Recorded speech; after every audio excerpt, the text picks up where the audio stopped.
السلام علیکم اسٹوڈنٹس، یہ ہے میرا چینل ٹیچنگ نالج اور میں ہوں آپ کی ٹیچر شمائلہ نعیم۔ تو سب سے پہلے تو میری طرف سے آپ سب کو رمضان مبارک۔ روزے رکھ رہے ہو اچھے سے اور روزے رکھیے گا۔ اور آج میں آپ کو رحمت عالم صلی اللہ علیہ وآلہ وسلم کے بارے میں چند واقعات آپ کے ساتھ شیئر کروں گی، تو سنیں آپ لوگ۔ نبی اکرم صلی اللہ علیہ وآلہ وسلم کو اللہ تعالیٰ نے دونوں جہانوں کے لیے رحمت بنا کر بھیجا تھا۔ آپ صلی اللہ علیہ وآلہ وسلم دوست دشمن ہر ایک کے ساتھ مہربانی سے پیش آتے تھے۔ انسان تو انسان، جانور بھی آپ صلی اللہ علیہ وآلہ وسلم کی رحمت و شفقت سے محروم نہ تھے۔ کوئی کافر ہو یا مسلمان، ہر ایک کے کام آنا آپ صلی اللہ علیہ وآلہ وسلم کا معمول تھا۔ دوسروں کے لیے بھی آپ صلی اللہ علیہ وآلہ وسلم کی تعلیم یہی تھی۔ آپ صلی اللہ علیہ وآلہ وسلم کی بابرکت زندگی میں ہمیں کئی ایسے واقعات ملتے ہیں جن سے پتہ چلتا ہے کہ آپ صلی اللہ علیہ وآلہ وسلم کے اس جذبہ خدمت خلق اور رحمت و شفقت نے اسلام کے پھیلانے میں بڑا اہم کردار ادا کیا۔ آپ صلی اللہ علیہ وآلہ وسلم مکہ مکرمہ کی ایک آبادی میں سے گزر رہے تھے کہ آپ صلی اللہ علیہ وآلہ وسلم نے ایک بوڑھی عورت کو دیکھا جو گھر کا سامان ایک گٹھڑی میں باندھ کر کھڑی تھی اور کسی آدمی کا انتظار کر رہی تھی جو گٹھڑی اٹھا کر اس کے سر پر رکھ دے۔ اس نے نبی اکرم صلی اللہ علیہ وسلم کو آتے ہوئے دیکھا تو اس کی امید بھر آئی اور آپ صلی اللہ علیہ وسلم کو پہچانتی نہ تھی۔ کہنے لگی، بیٹا یہ گٹھڑی میرے سر پر رکھ دو، مجھے مکے سے کہیں باہر جانا ہے۔ نبی کریم صلی اللہ علیہ وآلہ وسلم نے فرمایا، اماں جی یہ گٹھڑی بہت بھاری ہے، آپ اسے اٹھا کر چلتے چلتے تھک جائیں گی، مجھے بتائیں آپ کو کہاں جانا ہے، میں خود آپ کو وہاں چھوڑ آتا ہوں۔ اندھا کیا چاہے دو آنکھیں۔ بڑھیا کے کہنے پر نبی اکرم صلی اللہ علیہ وآلہ وسلم نے گٹھڑی اٹھائی اور بڑھیا کے پیچھے پیچھے چل دیے۔ منزل کافی دور تھی۔ جب آپ صلی اللہ علیہ وآلہ وسلم وہاں پہنچے تو بڑھیا نے گٹھڑی اتارنے کو کہا۔ آپ صلی اللہ علیہ وآلہ وسلم نے بڑی شکر گزاری کے ساتھ وہ گٹھڑی بڑھیا کے حوالے کی۔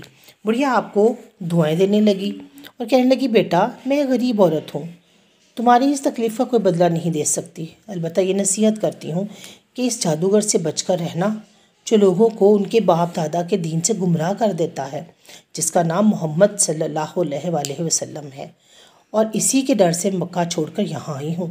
نبی اکرم صلی اللہ علیہ وسلم نے فرمایا، اماں جی محمد تو میں ہی ہوں۔ یہ سننا تھا کہ بڑھیا کی آنکھیں کھلی کی کھلی رہ گئیں، اس پر جیسے گھڑوں پانی پڑ گیا، وہ بڑی شرمندہ ہوئی اور اتنے عظیم اخلاق والے انسان کے متعلق وہ لوگوں کی جھوٹی باتوں میں آ گئی تھی۔ اس نے فوراً کیا کیا، کلمہ پڑھا اور مسلمان ہو گئی۔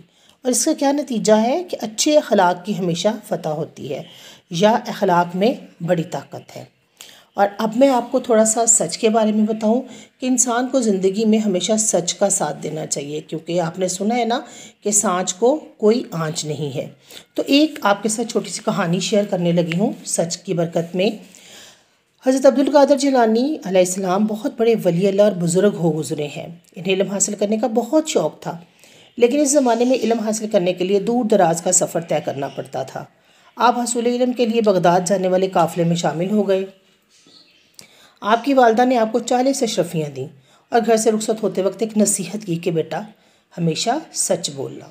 قافلہ ایک گھنے جنگل سے گزر رہا تھا۔ اس قافلے پر ڈاکوؤں نے حملہ کیا اور قافلے والوں کو لوٹنے لگے۔ ایک ڈاکو آپ کے پاس بھی آیا۔ اس نے پوچھا، لڑکے بتا تیرے پاس کیا ہے؟ آپ نے جواب دیا، میرے پاس 40 اشرفیاں ہیں۔ وہ ڈاکو انہیں پکڑ کر اپنے سردار کے پاس لے گیا۔ سردار نے آپ سے پوچھا، لڑکے کیا واقعی تیرے پاس 40 اشرفیاں ہیں؟ آپ نے بتایا کہ میری قمیض کے اندر سلی ہوئی ہیں۔ سردار نے پوچھا، تم نے سچ بول کر اپنا راز کیوں بتایا؟ اس پر آپ نے جواب دیا، میری ماں نے مجھے نصیحت کی تھی کہ ہمیشہ سچ بولنا۔ ڈاکوؤں نے سوچا کہ لڑکا اپنی ماں کا کتنا فرما بردار ہے اور ہم اللہ کے کس قدر نافرمان ہیں۔ یہ سوچ کر اس نے اپنے ساتھیوں سمیت ڈاکے ڈالنے سے توبہ کر لی، لوگوں کا مال واپس کر دیا، نیکی کا راستہ اختیار کر لیا۔ نتیجہ کیا نکلا کہ سچ میں برکت ہوتی ہے۔ دو چیزیں آپ کے ساتھ ڈسکس کی ہیں، ایک تو اخلاق کے بارے میں ہے اور دوسری سچ کے بارے میں۔ میرے چینل پہ جو نیو ہے پلیز چینل کو سبسکرائب کیجئے گا، لائک شیئر کیجئے گا، اور نیکسٹ انشاءاللہ میں دوبارہ کسی کہانی کے ساتھ آپ سے ملوں گی۔ اللہ حافظ۔